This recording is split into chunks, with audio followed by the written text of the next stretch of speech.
Este programa contém dramatizações de eventos reais e material adulto que pode ser inadequado para alguns telespectadores.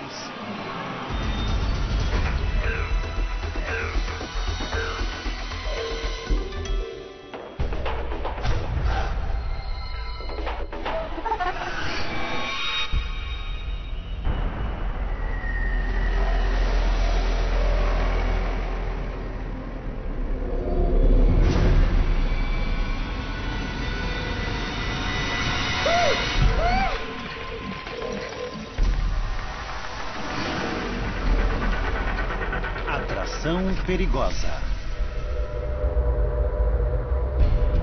Nosso segredo.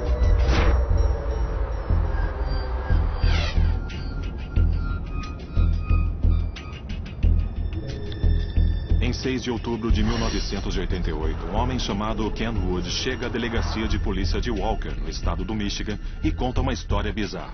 Ken Wood começou a contar que sua ex-mulher tinha se envolvido em alguns homicídios em uma casa de repouso da cidade. A ex-mulher de Ken, Cat Wood, é auxiliar de enfermagem na casa de repouso Alpine Manor. Ken diz à polícia que ela confessou ter ajudado a matar 5 pacientes com a ajuda de uma enfermeira durante o inverno de 1987. As autoridades ficam em silêncio enquanto ele revela os detalhes de sua vida com Cat. Depois de um curto namoro com Ken Wood, que tinha 20 anos, Cat, então com 17, engravida e os dois não demoram a se casar. A filha do casal nasce em fevereiro de 1980. Cat era muito nova, mas Ken ficou intrigado pelo fato dela não ser apegada à criança. Ela ficava irritada com a filha, não gostava de ficar com ela. Cat se retrai e se recusa a fazer qualquer coisa em casa. Ela praticamente se exilou em sua própria casa. Ken esperava que um novo emprego na casa de repouso Alpine Manor pudesse ser uma experiência positiva para ela.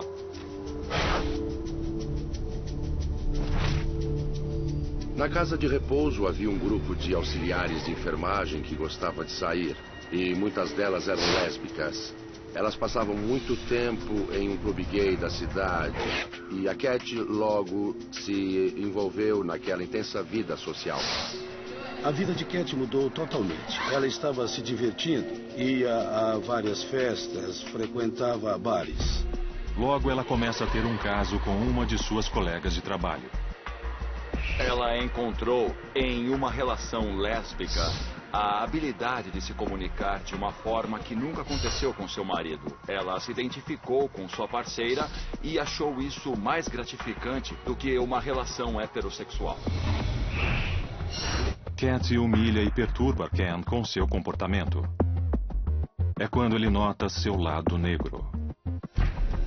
Com o tempo, ele começou a ser vítima dos jogos psicológicos de Cat. Por exemplo, ela fazia garotas ligarem para a casa deles fingindo ser antigas namoradas de Ken, enquanto escutava pela extensão.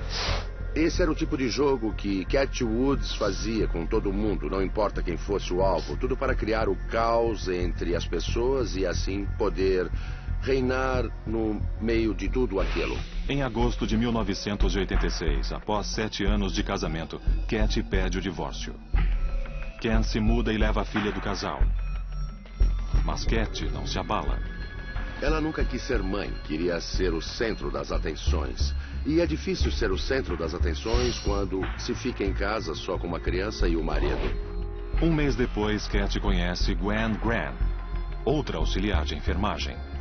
Quando Gwen veio trabalhar na casa de repouso, eu não prestei muita atenção nela. Mas um dia eu estava na sala de descanso quando ela entrou, foi quando eu notei suas cicatrizes. Então eu comecei a observá-la melhor, ela me fez me sentir bonita. Ela me fez sentir especial, fazia coisas que eu gostaria de fazer. As duas têm um relacionamento que dura 9 meses. Até que Gwen decide voltar para sua cidade natal, Tyler, no Texas. Cat então decide contar a Ken que enquanto eram amantes, elas assassinaram 5 pacientes. Os detetives de Walker não sabem o que pensar. A polícia entende que as afirmações corajosas de Ken são uma maneira de se vingar de uma relação fracassada.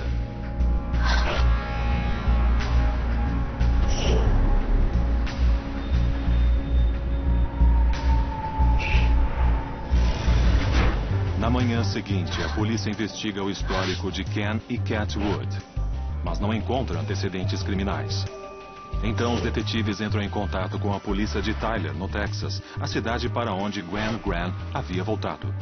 Eles descobrem que existe um mandado de prisão contra ela por emitir cheques sem fundo 3 anos antes.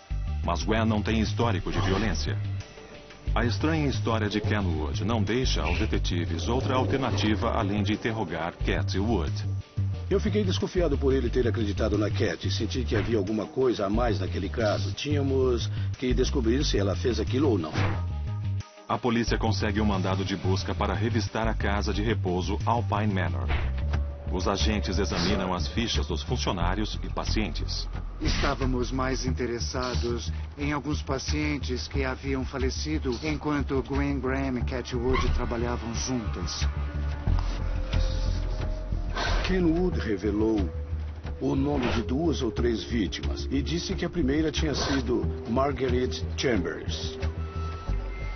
Em 18 de janeiro de 1987, Margaret Chambers morre depois de morar por 5 anos na casa de repouso.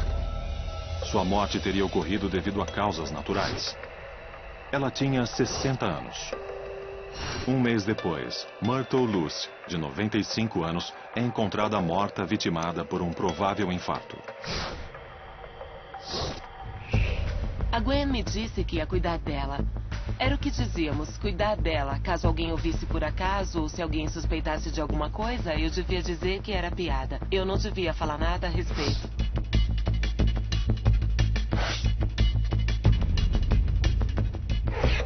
Menos de uma semana depois, ocorre mais uma morte. Em 16 de fevereiro, uma auxiliar de enfermagem encontra May Mason morta, aos 79 anos de idade. A causa da morte de May Mason foi parada cardíaca. Ela tinha mal de Alzheimer. Uma enfermeira verificou 2 horas antes e viu que ela estava bem. 2 horas depois estava morta. Segundo os registros da casa de repouso, nas semanas seguintes, outras 2 pacientes morrem em seus quartos. Belle Burkhart e Edith Kirk. Não houve um aumento considerável no número de mortes, enquanto Gwen Graham e Cat Wood trabalharam lá. Então nada indicava que aquelas pessoas foram mortas. Os detetives comparam as datas das mortes com os turnos de trabalho de Cat e Gwen. Nós descobrimos que, na hora das mortes, as 2 estavam trabalhando. Esses dados combinavam e tudo começou a fazer sentido. Mas um estranho incidente desperta o interesse dos investigadores. Um determinado paciente disse que havia sido atacado, mas ninguém o levou a sério porque em Alpine Manor havia idosos com demência, pessoas com alucinações que costumavam dizer: "Tem alguém atrás de mim. Alguém está querendo me matar." Investigadores interrogam as colegas de trabalho de Cat e Gwen para saber se viram algo suspeito. Quando Cat e Gwen Graham começaram a trabalhar em Alpine Manor, todos pensavam que elas eram normais. Mas depois de um certo tempo, eles ficaram, na minha opinião, um pouco desconfiados das 2. Elas viviam grudadas e costumavam fazer brincadeiras cruéis. A casa de repouso, de certo modo, se tornou um local de diversões, um parque de Cat e Gwen.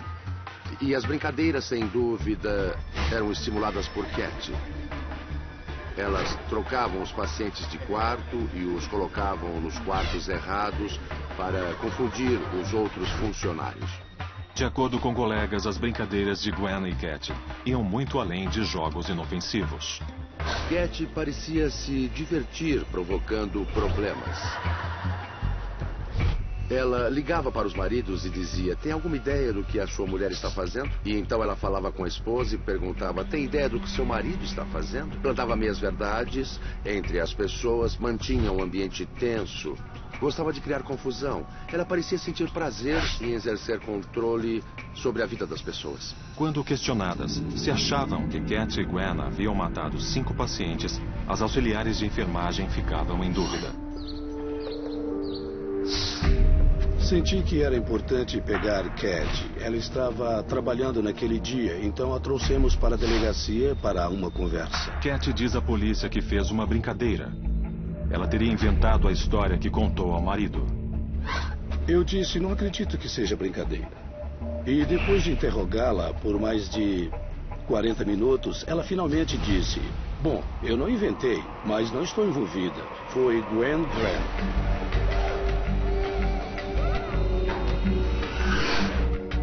Cat revela aos detetives a mesma história que havia contado ao seu marido, Ken Wood. Gwen enrolava uma toalha de rosto e a colocava sobre o nariz e a boca de sua vítima e a sufocava até a morte. Segundo a versão que Cat nos contou, Gwen matava os pacientes para poder aliviar a tensão. Ela era muito tensa, mas quando matava alguém, sempre se sentia bem depois. Elas matavam por emoção. Esses assassinatos são, na verdade, a expressão de uma personalidade perturbada. E essas mulheres matavam essas pessoas para sentir emoção.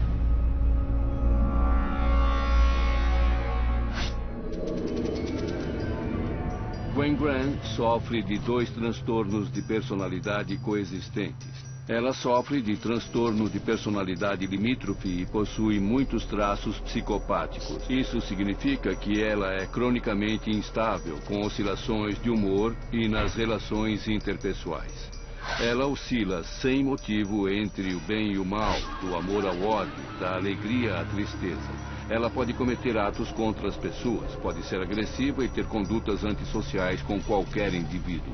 Gwen passou grande parte de sua juventude em uma fazenda nos arredores de Tyler, no Texas. Depois da 5ª série, meus pais mudaram para o Texas. Eu morei lá durante boa parte da adolescência e vida adulta. O pai de Gwen a criou, na falta de um termo melhor, com um tipo de psicologia interiorana. Achava que era bom para uma criança ver a vida e a morte, ver de onde vem a comida, como os animais viram comida. E então Gwen muitas vezes testemunhou a matança de porcos e a decapitação de galinhas. Sua mãe não demonstrava muita afeição. Seu pai achava que se um bebê ficasse no colo da mãe ou uma criança ficasse no colo da mãe, seria frágil.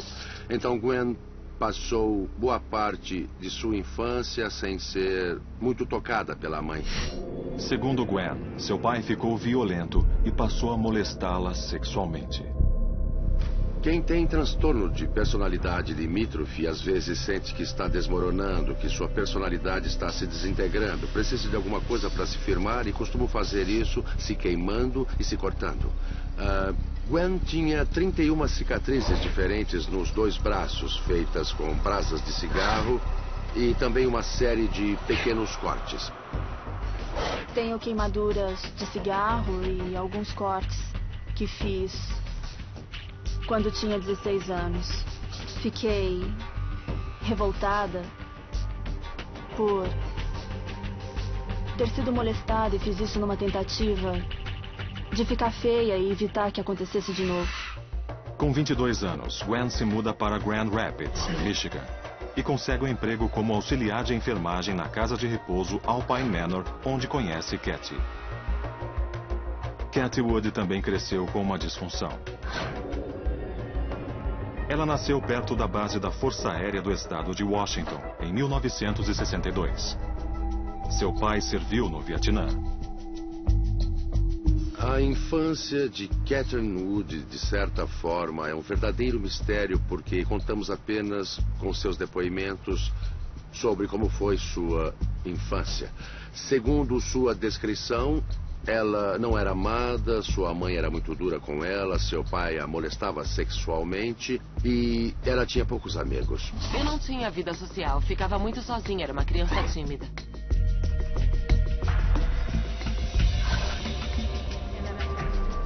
Cathy Woods recebeu um diagnóstico de personalidade patológica e comportamento narcisista.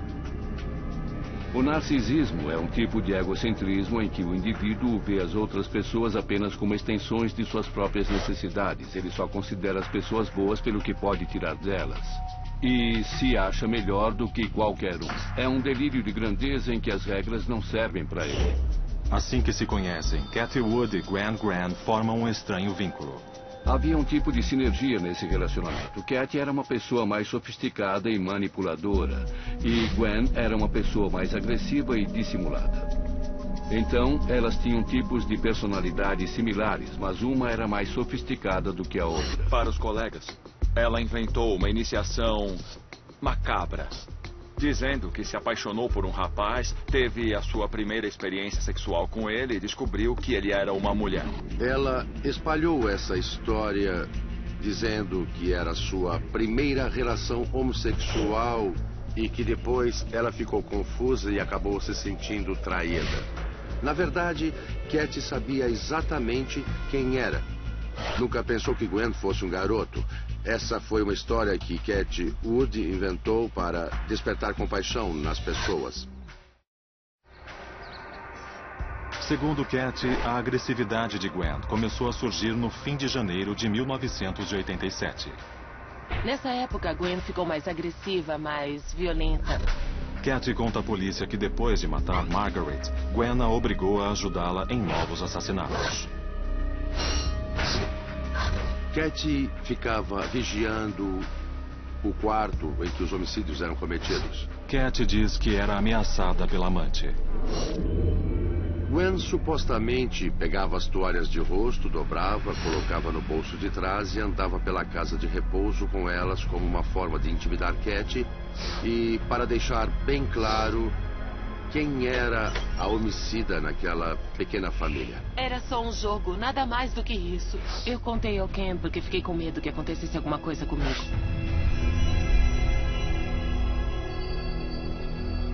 Ela me disse que não participou de nada.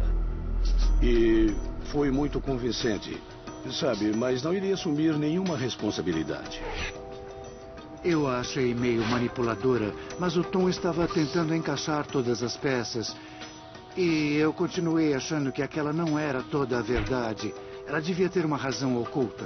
Descrever Katie Wood socialmente é como tentar descrever um camaleão. Ela podia representar qualquer papel para conseguir o que queria, dependendo do objetivo que tentava alcançar. Então ela se mostrava muito doce e passiva, quase como uma vítima, mas também podia ser muito insensível e brutal. Quando os investigadores questionam a história de Katie, ela diz que pode provar sua versão. Ela teria uma coleção de cartas de Gwen e também objetos tirados dos quartos dos pacientes que Gwen havia matado. Naquela noite fomos até a casa dela e tivemos acesso a uma caixa cheia de cartas que ela havia trocado com Gwen Grant.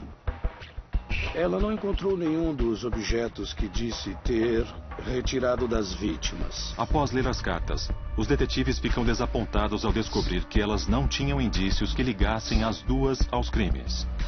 Era como se a gente coçasse a cabeça e dissesse: o que vamos fazer agora? Onde estamos nessa investigação? Parecia que estávamos andando sempre em círculos. Suspeito conta a história bizarra sobre sexo e morte.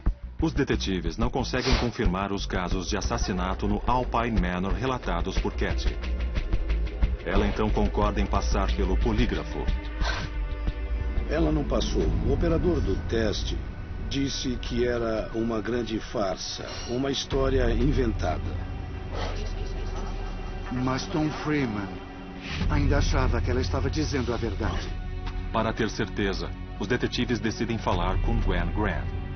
Eu acabei voando para Tyler, no Texas, onde me encontrei com um investigador local. Com base na acusação de emissão de cheques sem fundos que pesava contra Gwen, os detetives conseguem um mandado de busca para sua casa.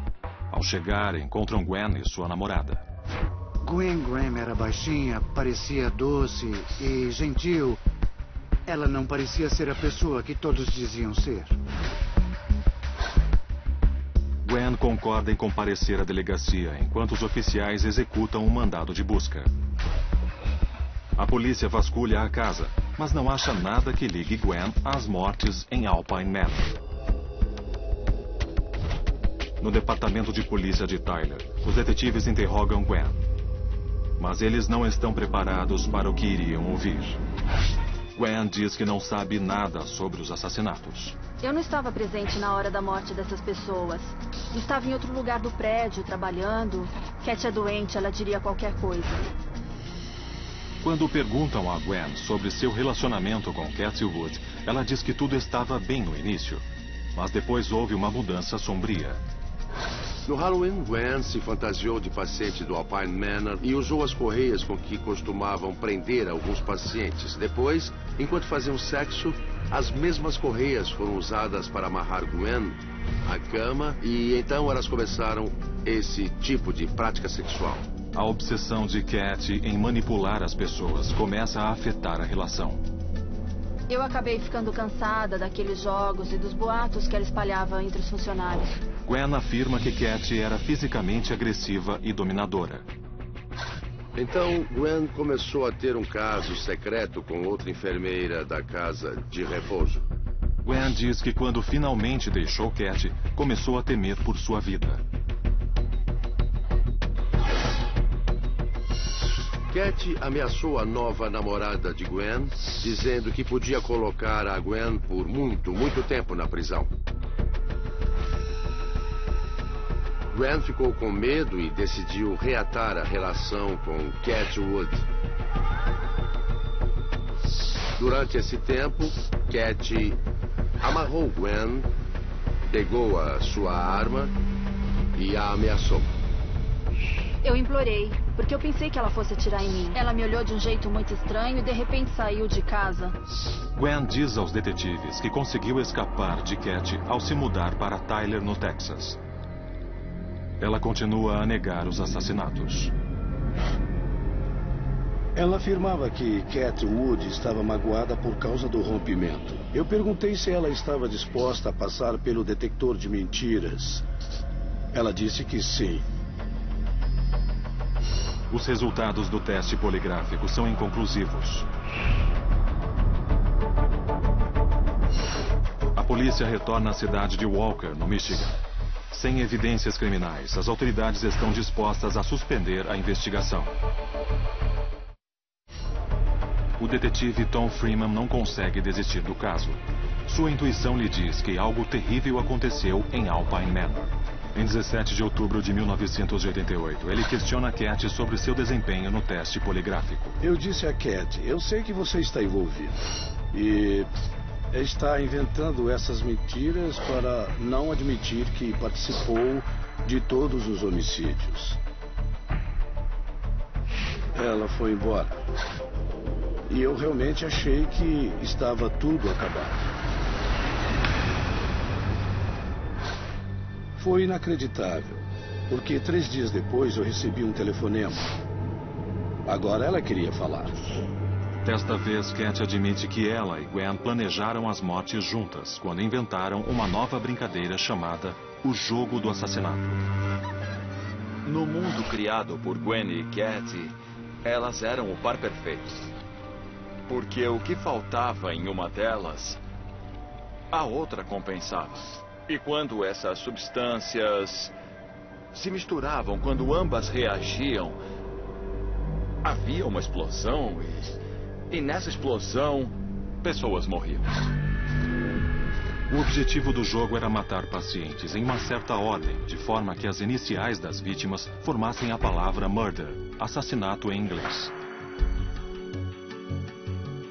Mas o problema para formar aquela palavra quando começaram a matar é que alguns pacientes tinham muito vigor, eram resistentes e elas não podiam matá-los.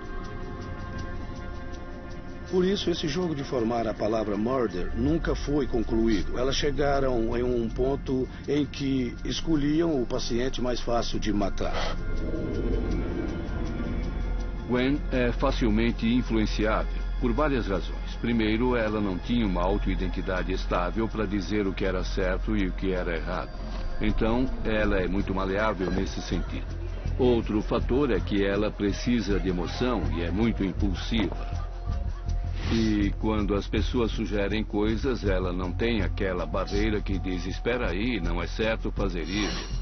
Não é provável que Gwen tenha inventado alguma trama sofisticada, como formar uma palavra com as iniciais das vítimas. Isso não faz seu estilo. Depois de algum tempo, Cat não consegue mais aguentar. De acordo com Cat, ela ficava vigiando durante os assassinatos porque estava apaixonada por Gwen e queria que ela a amasse. Ela se dispôs a fazer isso até chegar a um ponto em que supostamente era a sua vez de matar alguém enquanto Gwen ficaria vigiando. E isso foi demais para ela. Por isso ela teria resolvido parar.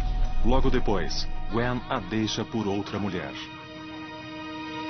O detetive Freeman fica aliviado ao sentir que sua intuição estava certa. Eu senti que era um bom começo, que agora eu poderia resolver o caso e fazer a prisão. Em 23 de novembro de 1988, ele se dirige com Cat à Polícia Estadual de Michigan, onde ela é submetida a um novo teste poligráfico. Ela escolheu ser totalmente honesta e, pelo menos, se inocentar aos olhos do detetive, que a tratou corretamente. Cat confessa sua participação nos assassinatos. Os resultados do detector de mentiras indicaram que ela estava sendo sincera sobre aqueles eventos, sobre a relação com a namorada Gwen, sobre ter matado várias pessoas na casa de repouso onde tinham trabalhado juntas. E a história que ela tinha contado à polícia era de fato real. Cat diz que a cada assassinato que cometiam, ela e Gwen ficavam mais próximas. Elas ficavam mudando uma frase que inventaram. Diziam, eu te amo para sempre. Depois virou, eu te amo para sempre e um dia.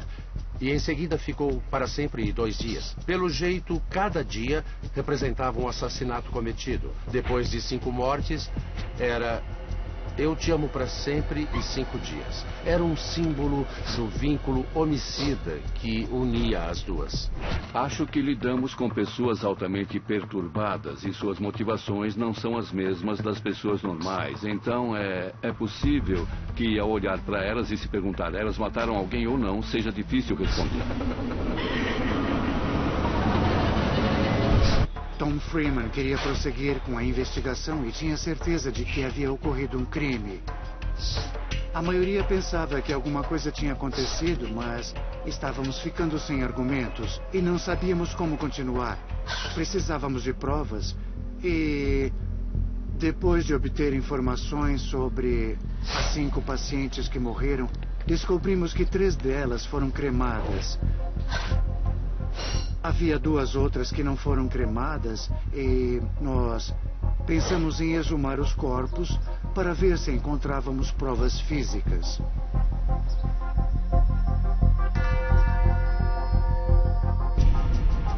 Com base no depoimento de Cat, podemos obter mandados de busca para desenterrar os corpos de 2 vítimas. O legista examina os 2 corpos, procurando indícios de assassinato. Durante essas necrópsias, não acharam evidências que provassem que elas foram assassinadas por Cat ou Gwen Graham. Nós nos entreolhamos e dissemos, bom, e agora? Porque só tínhamos a palavra de uma pessoa e talvez alguns comentários esparsos dos outros funcionários do Alpine Manor. Era praticamente um beco sem saída. Eles escavaram as covas, abriram os caixões e viram os corpos. E o patologista forense mudou o atestado de óbitos de causas naturais para homicídio, sem evidências físicas que provassem isso. Ele se baseou somente no testemunho de Cat Wood. Acho que foi um desserviço à patologia forense, porque não foi imparcial. Não havia evidência objetiva nenhuma nesse caso. Quando os atestados de óbito de Edith Kirk e Margaret Chambers são alterados para homicídio, o detetive Freeman leva o caso à promotoria pública. Conseguimos obter mandados para Cat Wood e Gwen Graham pelo envolvimento na morte das vítimas. Em 4 de dezembro de 1988, Gwen Grant é presa no Texas pelo assassinato de Edith Kirk. Cathy Wood é presa, acusada de conspiração no assassinato de Margaret Chambers e também na morte de Edith Kirk. Quando as notícias são divulgadas pela mídia local, os moradores de Walker, no Michigan, ficam chocados com os crimes. Acho que não foi só a nossa cidade, mas toda a região de Grand Rapids. Toda a comunidade ficou chocada. Não é sempre que se vê assassinatos em série tão perto de casa. O julgamento é marcado para 11 de setembro de 1989. Nas semanas anteriores ao julgamento, histórias contraditórias aumentam a dúvida sobre quem está dizendo a verdade. Cathy é, por definição, uma mentirosa patológica. Se contar a verdade não for suficiente, ela vai continuar a mentir.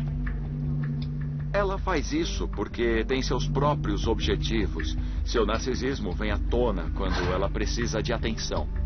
Então ela mente, manipula as pessoas e ganha a atenção de que precisa.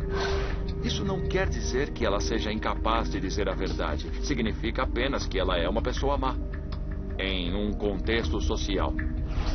Eu gostaria de dizer que inventei tudo isso. Seria mais fácil. E então acho que todos ficariam felizes de novo. Mas só que não é assim. Um dos traços de um psicopata, e isso é um fato no caso de Cathy Wood, é a habilidade de manipular pessoas. E a forma típica de fazer isso é encontrar pessoas que foram magoadas de alguma forma. São pessoas frustradas emocionalmente e os psicopatas encontram uma abertura para satisfazer as necessidades dessas pessoas e ao satisfazê-las, eles conseguem manipulá-las. Esse certamente é o caso de Cathy Wood, especialmente se olharmos sua parceria com Gwen Grant. Eu diria que a tendência de Gwen em encontrar outras pessoas anormais certamente existiu por diversas razões. Primeiro, seria o único tipo de pessoa a se envolver com ela. Ninguém saudável aguentaria viver com alguém zangado em um minuto e te amando no minuto seguinte, sendo inconsistente, te roubando e, depois de tudo, esperando ser amado. Além disso, há muitos elementos inconscientes envolvidos e pessoas como Gwen costumam procurar outros indivíduos psicopatas para complementá-las. Quando avançam no caso, as autoridades ficam frente a frente com os diversos problemas de Gwen. Gwen Grant possuía dois lados distintos. Fisicamente, ela é uma jovem muito fofa, não é muito alta, tem um rosto quase angelical, acanhada, tímida, emotiva, muito doce. Mas havia outro lado de Gwen Grant que vinha à tona especialmente quando ela bebia. Ela se transformava numa fera, a garota que gosta de comprar brigas. Tem um gênio forte, não leva desaforo para casa, é emotiva. E quando as personalidades limítrofes se expressam, elas muitas vezes o fazem sem remorso. Elas não têm, segundo a psicologia freudiana, um superego ou qualquer consciência de certa forma. Sua visão da realidade é boa, ao contrário do psicótico, que acha que está sendo perseguido. Essas pessoas entendem o que é real e o que não é, mas não nutrem sentimentos normais por outras pessoas. Gwen é totalmente guiada por seus impulsos, porque não tem esse mecanismo, o mecanismo inibitório, aquela voz que diz não faça isso ou vai se meter em encrencas. Em abril, Cathy assina um acordo confessando sua culpa. Em troca de seu depoimento contra Gwen, ela recebe formalmente uma acusação por conspiração em homicídio e uma segunda acusação por homicídio em segundo grau. Com base no depoimento de Cathy no pré-julgamento de Gwen Grant, Gwen recebe uma acusação de conspiração em homicídio e 5 acusações de homicídio em primeiro grau. Gwen reafirma sua inocência e insiste que nenhum crime ocorreu. O julgamento aconteceu porque Gwen Grant deixou Cathy Wood e mudou de cidade. Cathy Wood jurou se vingar e pegar a ex-namorada Gwen Grant. Ela foi bem longe para isso e conseguiu. Ela usou isso como uma forma de se vingar. Gwen nunca havia matado ninguém. E suas agressões eram só brigas de bar, nada mais. Então, é difícil saber se ela fez aquilo. Ela pode ter sido induzida? É possível.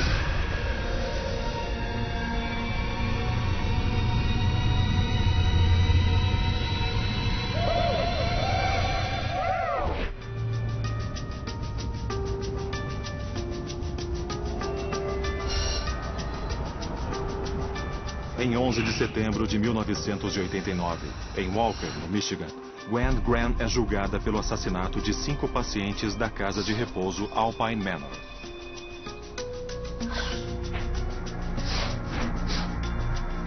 Gwen declara sua inocência, enquanto sua ex-amante, Katie Wood, confessa ser sua cúmplice. Como há poucas evidências físicas, as autoridades baseiam o caso no depoimento de sua testemunha-chave, Katie Wood.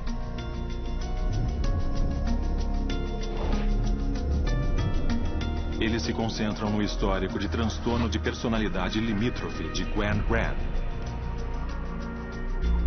É provável que Gwen seja assassina porque ela apresenta muitas tendências agressivas e dissimuladas.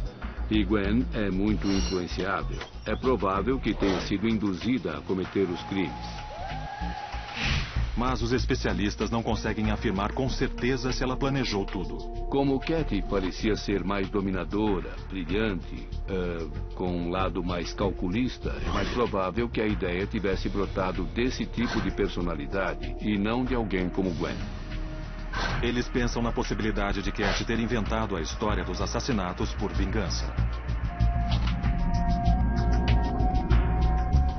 Podemos pensar que isso não faz sentido, já que ao se voltar contra Gwen, Katie estava se incriminando também.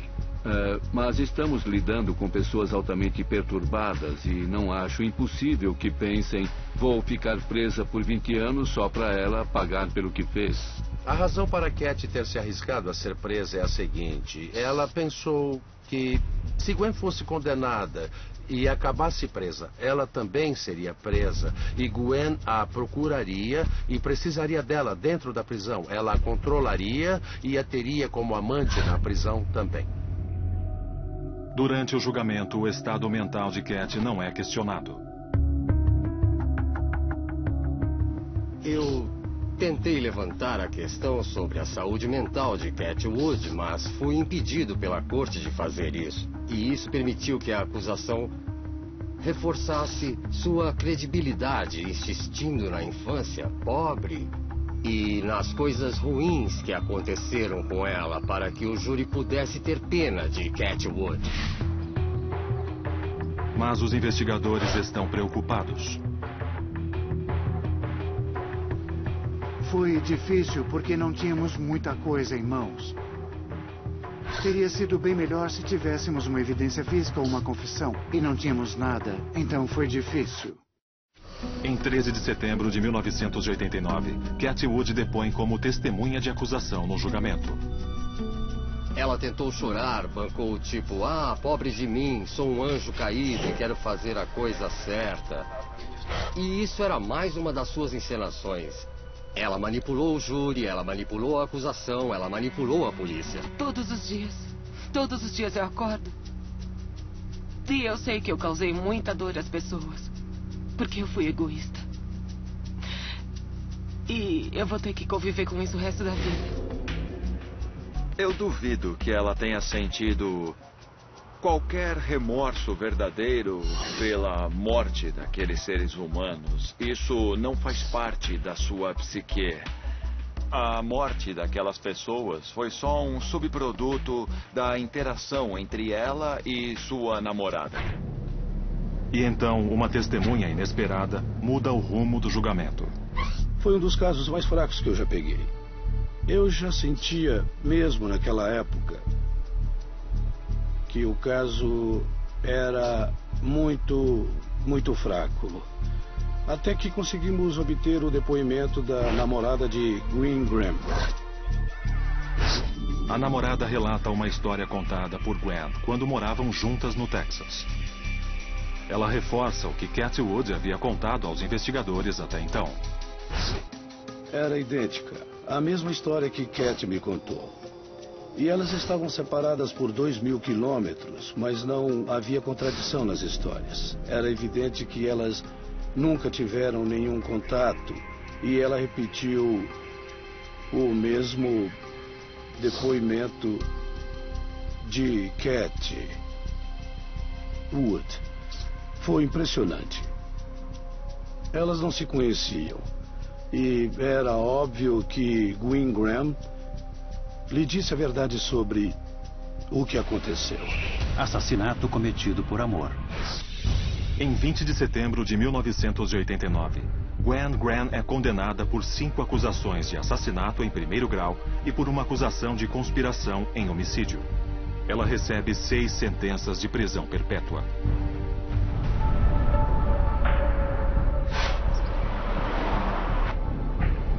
Quando perguntaram aos jurados qual era o seu livro favorito, 49% deles disseram que era a Bíblia. O peso de 6 sentenças perpétuas é mais do que Gwen consegue suportar. Ela e seu advogado ficam chocados e revoltados por ela ter sido condenada sem nenhuma evidência física. Eu sou inocente. Tenho tantas provas de que sou inocente quantas que eles têm para me condenar.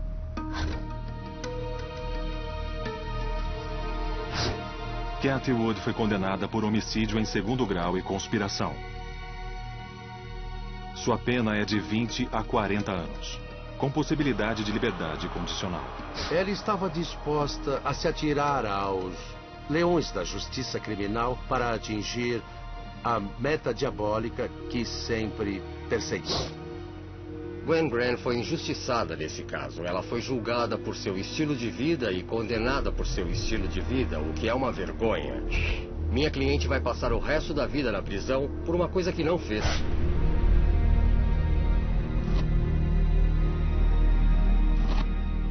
Acho que Gwen Graham é a personagem triste de toda essa história. Ela não é a psicopata malévola, violenta, desalmada e impiedosa em que Cat Wood a transformou.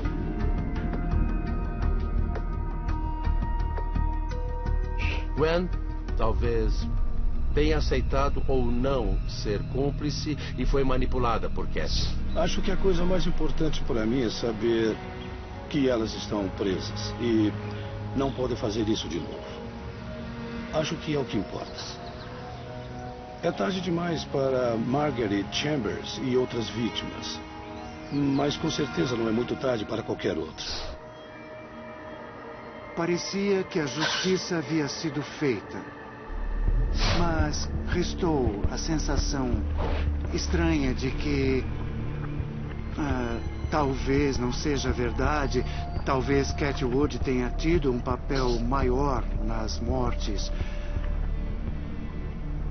Eu acho que aconteceu, mas certeza mesmo eu não tenho. Este foi um dos maiores erros da justiça que já vi em 35 anos pesquisando crimes. Enquanto ela não disser a verdade, enquanto ela esconder a verdade, eu vou continuar presa. Ela tem controle sobre minha vida.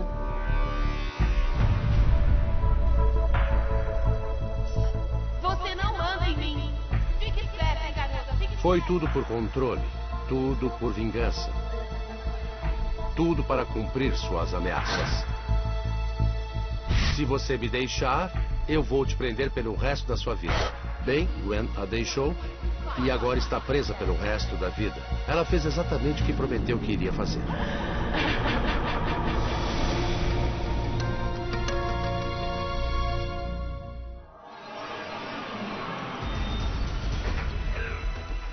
Versão brasileira Vox Mundi.